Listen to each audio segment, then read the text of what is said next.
বোয়াল নাই থাইল্যান্ডি মাগু ওই তো দেয়া দোস্ত ঠিক নামলে মতন তো তুলিস। মনে করো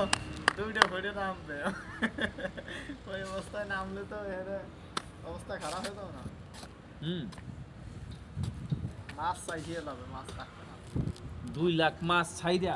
থাইল্যান্ডি মাগু ছাইরা এসেছে কথা বলছিস এরপর খাবার না দিয়ে চলে 1 মাস সম্ভব না হ্যাঁ। মানুষ বাচ্চা বাচ্চা নামাই দিয়ে বাচ্চা লাগবে না বড় তাই খেয়ে লাগবে ঠোকায় খাই গেলে আর বোয়াল নামাইলে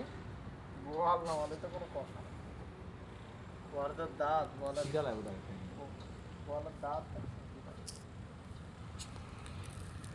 আর যদি ইয়া নামায় পেয়ালা ইয়ালা হবে নাকি পেয়ালা চিনো ওই যে এই মাথার পরে যে ইগুলো ওই যে ইসির মতন হয় এই যে কি যেন কয় একটু উঁচু উঁচু সিস্টেমের হয় ওর কথা করছে না মানুষের দাঁতের মতন দাঁত রূপসাদার মতো এগুলো ছোট ছোট কালা